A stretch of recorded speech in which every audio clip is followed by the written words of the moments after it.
Bonjour à toutes et à tous, ravi de vous retrouver pour une nouvelle édition du journal de la rédaction en ce mardi 26 novembre. Vous êtes bien sur Grand Littoral TV, c'est votre chaîne d'information régionale.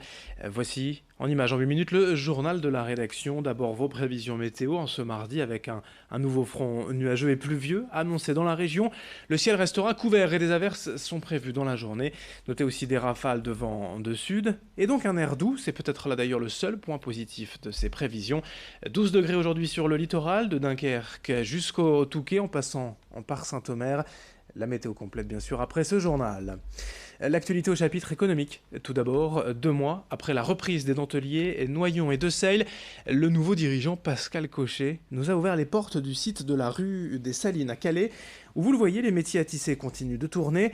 Sous la nouvelle entité Darker, les sociétés Noyon et Desailles vont continuer de vendre leur collection en s'appuyant sur 107 salariés. Pascal Cochet a déjà des projets à l'international, notamment avec le Sri Lanka et l'Inde. La dentelle, c'est un secteur complexe et en difficulté, mais qui n'effraie pas Pascal Cochet, l'entrepreneur valenciennois, au micro de Morgan Reylan. Cette opération qui a consisté à l'époque pour le groupe Noyon à mettre en service une unité de fabrication de dentelles sur le Sri Lanka a été une opération défensive à l'époque contre l'arrivée de la dentelle chinoise. Donc nous fonctionnons avec cette usine, même si nous n'avons pas directement en tout cas nous sommes liés contractuellement avec eux. Nous sommes en train de revoir les contrats aussi de A à Z, puisque j'arrive. Je regarde les contrats comme ils ont été établis et il y a parfois un peu d'anachronisme, etc. Donc du rééquilibrage à faire en faveur de Calais. Donc je me rendrai au Sri Lanka au mois de décembre, donc dans 2 semaines. C'est un voyage qui est destiné justement à re-signer de nouveaux accords à partir du 1er janvier 2020. Dans l'actualité du jour et également, c'est aujourd'hui l'ouverture de la campagne hivernale des Restos du Cœur, la 35e saison depuis l'appel de Coluche pour aider les plus démunis. Aujourd'hui, les restos comptent environ 73 000 bénévoles en France dans plus de 2000 centres. L'année dernière, l'association a distribué quelques 133 millions de repas, notamment ici dans ce centre régional. Les bénévoles étaient déjà prêts hier pour les toutes premières distributions de repas. Chaque panier est à chaque fois constitué des 4 grandes familles d'aliments. Les desserts et produits laitiers, les accompagnements et féculents, les légumes et enfin les protéines. Jerry Joudefer a suivi les préparatifs de cette 35e campagne d'hiver avec les explications d'une bénévole. Alors ce matin, au moins les personnes qui sont venues s'inscrire dans les semaines précédentes et toute personne qui franchit la porte, bien sûr, elle est bienvenue. On lui offre un café et elle aura un colis d'épanage en attendant d'être inscrite mercredi. Et puis aujourd'hui, ce qu'il y a eu, c'est la livraison. On a commencé à avoir les produits par notre siège de Waterloo pour faire la première distribution alimentaire. On voit toujours un peu les mêmes personnes, donc il y a une petite déception de voir que les personnes sont toujours en difficulté. Mais bon, on est content de reprendre le rythme de l'hiver, de voir les gens, de prendre des nouvelles, et puis de repartir pour un travail en équipe. Ils sont contents de nous retrouver et qu'on puisse les aider. Et c'est quelquefois le seul lieu où les personnes peuvent parler dans la semaine. Il y a des personnes isolées qui ne sortent pas beaucoup et ça leur fait du lien. C'est ça qui est important pour nous. Au Portel, près de Boulogne, une cérémonie avait lieu pour la Sainte-Cécile, la patronne des musiciens. À cette occasion, le département du Pas-de-Calais a remis des instruments de musique à l'harmonie municipale.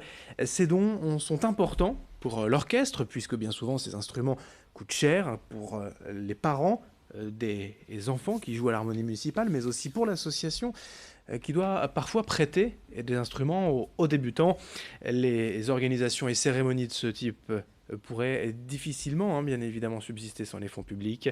Explication au micro de Morgan Reylan. Un instrument a un coût. Alors évidemment, on conseille nous souvent aux parents de ne pas investir non plus dans des instruments au départ qui valent des fortunes, parce qu'un enfant peut vite se lasser.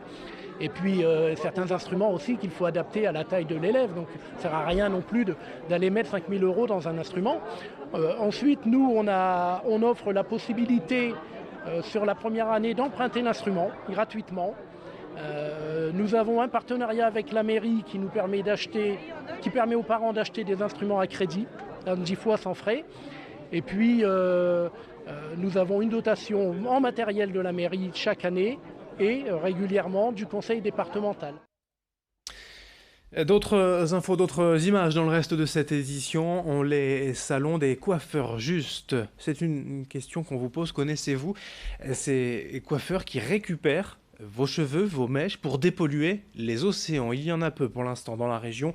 Valérie Cateau est coiffeuse à domicile et depuis 6 mois, elle collecte donc les mèches de ses clients. Les cheveux présentent en effet un réel intérêt pour l'environnement car ils permettent de filtrer les hydrocarbures. Ces cheveux absorbent en fait les particules de pétrole et d'essence dans l'eau, ce qui permet de véritablement dépolluer la mer. Il y a aujourd'hui 1500 salons de coiffeurs juste en France, assez peu dans la région, je vous le disais. Toutes les infos sur le site coiffeur-juste.com et avec Valérie Cateau au micro de Rémi Desromeaux. Le message, il est clair, c'est ne pas jeter les cheveux à la poubelle. On sait toutes ces propriétés tellement intéressantes de chaque cheveu. Les cheveux ont des propriétés isolantes, donc ça peut être aussi des isolations thermiques ou phoniques. On peut les utiliser pour le béton, pour les engrais. Voilà, il y a beaucoup de propriétés. Je sais aussi qu'une association récupère la kératine des cheveux pour faire des crèmes pour les grands brûlés, donc des crèmes régénérantes pour la peau, pour les grands brûlés. Les mettre à la poubelle, c'est vraiment du gâchis. Aujourd'hui, il faudrait que chaque salon puisse donner ses cheveux. Ça devient une évidence de ne plus mettre les cheveux à la poubelle et de les récupérer. Et puis on termine avec une idée de cadeau à offrir ou à s'offrir pour Noël. Une enceinte écologique, naturelle et made in Hauts-de-France. Mangobit propose des enceintes en bois de manguier dont la forme permet d'amplifier le son de votre téléphone. Créée il y a 4 ans, l'entreprise a déjà fabriqué et vendu plus de 60 000 enceintes, notamment sur Internet, mais pas seulement. Car Mangobit, qui assure n'utiliser que des manguiers qui ne donnent plus de fruits, et à chaque fois, il replante 3 arbres pour un utilisé. Mangobit veut aussi permettre au commerce de proximité de vendre et de s'en sortir. Le produit coûte donc moins cher dans les commerces que sur Internet. C'est assez rare pour être signalé. Le prix des enceintes lui varie de 29 à 99 € en fonction de la taille du modèle. Présentation au micro de Jerry Jouot-Defer.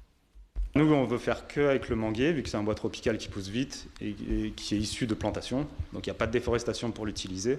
Après, les seules modifications qu'on peut apporter, c'est au niveau du design. Chaque année, on essaie de créer de nouveaux designs pour renouveler la gamme. On travaille avec des artisans qui proposent eux-mêmes des designs de temps en temps parce qu'ils ont l'habitude de les faire. Et après, c'est un peu à l'inspiration, chacun donne un dessin. Et on essaie de voir déjà s'il est possible de le reproduire, puisque forcément, comme c'est fait entièrement à la main, un dessin trop compliqué est trop long à faire, donc pas très intéressant pour nous. Fin de cette édition, à suivre sur Grand Littoral TV, vos prévisions météo, puis d'autres infos très rapidement dès le prochain quart d'heure. Merci de votre fidélité.